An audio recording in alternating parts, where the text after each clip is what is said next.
Eh bien bonjour à tous messieurs dames, bienvenue sur cette nouvelle vidéo, j'espère que vous allez bien, c'est Fuku. Aujourd'hui on se retrouve pour l'actualité des marchés financiers. Nous sommes le 22 novembre 2022, il est 18h50 exactement. Nous avons un CAC 40 à plus 0,35% qui finit dans le vert, 6657 points. L'Eurostock plus 0,51, le DAX plus 0,29, le FTSE 100 1,03, le Dow Jones pour l'instant toujours en train de... qui n'a pas clôturé, pardon, plus 0,77, le Nasdaq pareil, plus 0,54, le Nikkei 225, plus 0,16. Nous avons un pétrole Brent à 89,40 $, qui a bien remonté, comme on avait vu ça hier, de toute façon sur les graphiques, juste avant que Wall Street clôture, on avait vu cette belle remontada, j'ai envie de vous dire. On était bien descendu, voilà, quand les marchés européens avait commencé début de matinée, quoi. 84 $ et quelques on avait atteint le plus bas. Là on est bien remonté, on va peut-être aller taper la barre des 90. L'or 1739,38 $, l'euro USD 1,29 $. Alors, premièrement, je voulais m'excuser pour une petite info que je vous ai sortie et que voilà, elle n'était pas totalement juste. Je vous ai dit hier, effectivement, sur la vidéo d'hier, que la Chine avait confiné des villes. Et non, ce n'est pas le cas. Alors, c'est peut-être en cours, enfin, ça va être... par la suite, le gouvernement chinois va être amené justement à fermer quelques villes.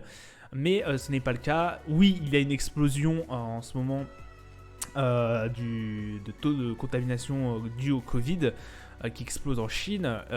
Par la suite, le gouvernement chinois, avec sa politique de zéro Covid, pourra confiner quelques villes, mais il n'en est pas le cas. C'est ça qui a fait énormément chuter les marchés et qui a un peu foutu une frayeur monstre à nos investisseurs.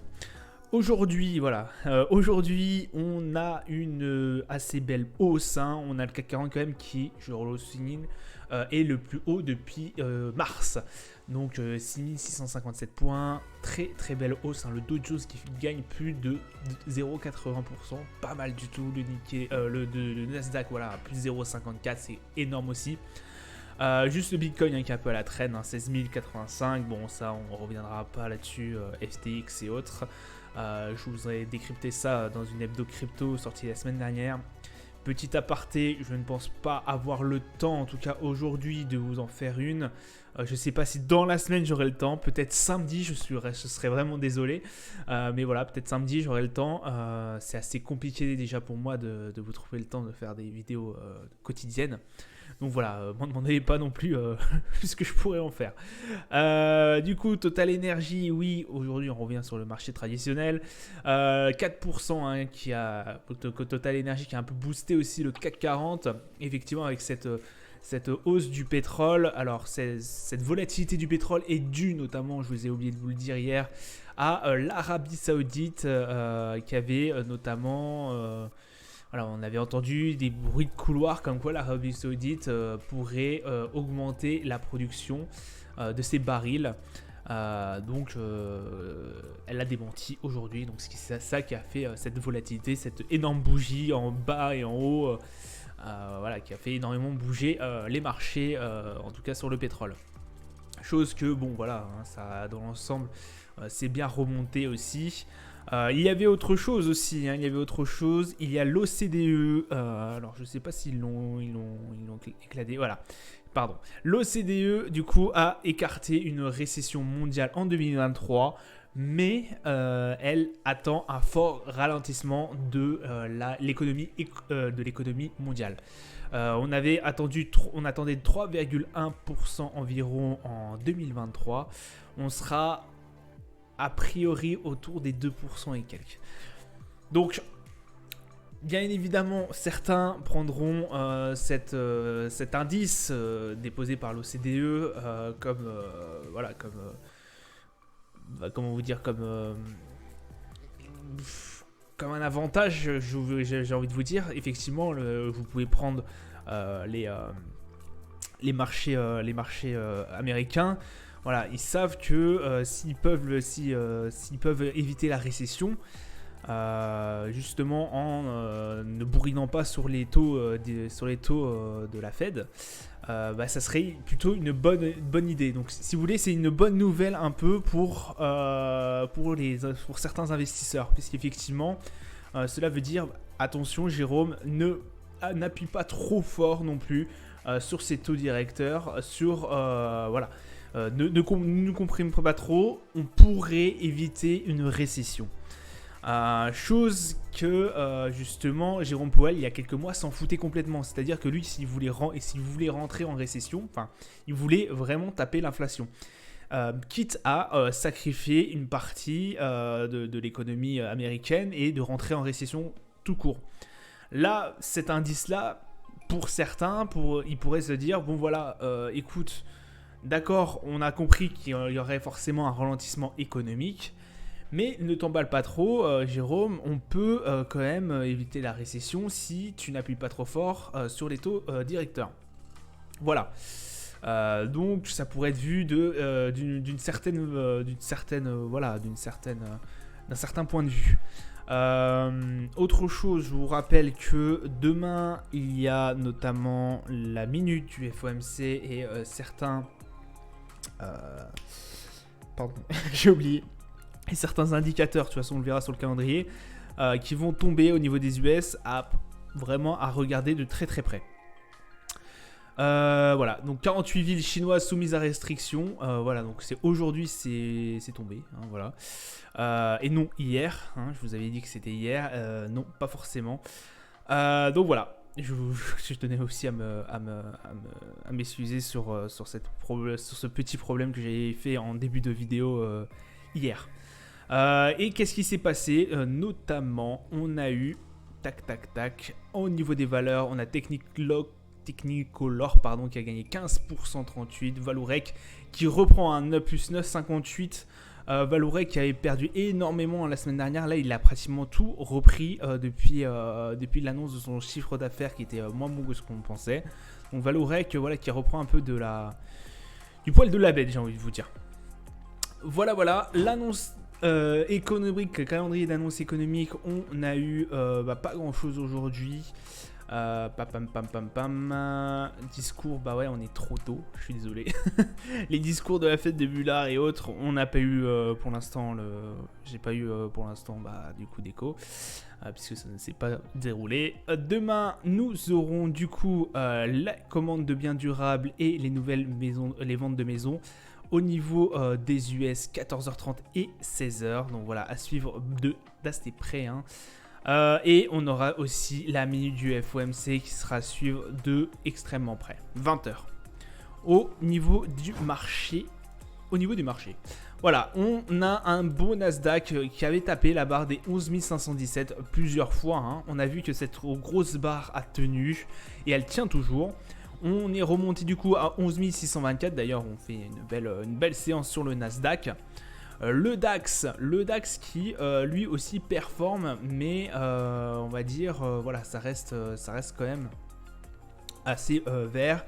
14 433, on n'est pas encore allé chercher cette barre des 14 600. Peut-être dans les... Peut-être cette semaine, peut-être la semaine prochaine, parce qu'effectivement, je vous rappelle que cette semaine va être énormément écourtée. On a Thanksgiving qui tombe cette semaine, donc les marchés US ne vont pas forcément tourner à plein régime, surtout jeudi et vendredi. Nous sommes toujours au niveau du RSI en zone de survente, belle hausse au niveau du MACD, enfin belle hausse dans sa globalité quand même. Le MACD qui est aussi en bel achat, hein, enfin, voilà, en belle zone d'achat. Le niveau du Brent, alors voilà, c'est ça que je voulais vous faire voir. Hier, on a clôturé vraiment en doji. Si vous voyez bien la baisse que ça a eu, on était même sur ce broker-là, descendu en dessous des 82 $. Ça c'est fini en doji, donc c'est-à-dire que c'est pratiquement nul. Hein.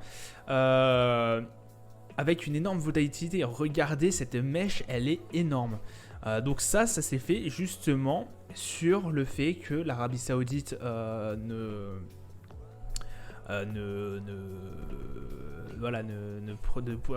a eu une première annonce comme quoi l'Arabie Saoudite, augmentait les quantités, et puis à la fin, non. Donc voilà, séance extrêmement volatile. Je sais plus quand est-ce qu'ils ont annoncé ça, hein, que finalement ils augmentaient pas le nombre de barils qu'ils produisaient. Mais ça me paraissait aussi un peu bizarre. Et j'ai envie de vous dire, puisqu'il y a quelques mois, je vous rappelle, l'OPEP+, s'était regroupé, s'était réuni. Et justement, pour éviter que ça se casse la gueule, hein, que le cours du baril reste aussi haut, ils avaient justement décidé de limiter cette quantité de pétrole de mise en circulation, de production de barils. Donc voilà, c'est ce qui a permis en fait de casser, je crois, cette magnifique loi de Dow inversée et justement qui nous avait permis ce rebond. Donc voilà, c'était vers septembre, si je dis pas de bêtises, je crois que c'était vers là, parce que sinon on serait encore allé creuser assez loin. Et là voilà, hein, quand cette annonce s'est faite rejeter, hein, on a démenti cette annonce, bah voilà, on a été écarté encore cette barre des $90. Donc cette barre des $90 tient quand même assez, hein. On va voir par-dessus, on va voir par après si demain par exemple on repasse au-dessus des $90, mais ça me paraît bien probable. Ceci n'est que mon ressenti, hein, bien évidemment. Au niveau de l'or, on a 1739, on a fait une séance nulle, hein, pratiquement sur l'or, on avait bien monté et puis ça s'est complètement écroulé par la suite. Faut dire qu'on avait bien monté, hein, depuis certains temps, depuis le début novembre, hein, je vous rappelle, on a gagné un sacré pas, je ne me rappelle plus combien de pourcents. Si on compte le plus bas qu'on a fait sur le plus haut, faudrait que je regarde ça, mais c'est vraiment une belle hausse. Et donc ouais, c'est quand même assez intéressant. Au bout d'un moment il faut retracer, hein, comme je vous le dis. Donc le RSI qui reste lui juste un tout petit peu assez près de la zone du RSI, de surachat pardon, mais ça reste encore viable, hein, et on peut encore regrappiller soit en bas soit par en haut. Donc voilà, l'or voilà, hein, qui là est assez hésitant, hein, sur cette séance. Le S&P 3978 points. Le S&P, voilà, vous connaissez mon avis sur le S&P. Là, en ce moment, il ne fait absolument rien, hein. Vous voyez, on est en train de flotter entre les 3009 et les 3008. Et à peine, hein, à peine. On a dépassé une seule fois les 3009 par le bas, c'était il y a 4 jours. Donc, ça fait un peu du surpasse en ce moment. Et le CAC 40, alors le CAC 40, on l'arrête plus. 6662 points à l'heure actuelle, on est toujours en cotation. Les marchés US tournant toujours. Le RSI, on arrive en zone de surachat, donc peut-être un retracement qui se fera par la suite. Le MACD, toujours haussier, hein, de toute façon, ça fait depuis le 3 octobre qu'on est en train de monter de façon crescendo et en puissance quand même. Il faut pas oublier, voilà, comme je vous l'ai dit, qu'on est sur les plus hauts depuis mars, hein, voilà, si on prend les plus hauts, les dernières bougies les plus hautes, hormis la mèche qu'on a eu là, on est voilà, depuis mars, on est sur les plus hauts. Donc voilà, forte remontée, j'ai envie de vous dire. On a cassé le plus haut qu'on avait eu quand même en août. Voilà, ça sera tout pour moi pour aujourd'hui. Je vous souhaite une agréable soirée, une bonne journée. Bon trade à vous. N'oubliez pas, peut-être pas d'hebdo crypto cette semaine, dans la semaine, mais peut-être ce week-end, hein, si j'ai un peu le temps. De toute façon, vous verrez la vidéo qui sortira. Et puis voilà. Merci à vous. Bonne soirée. Ciao, ciao.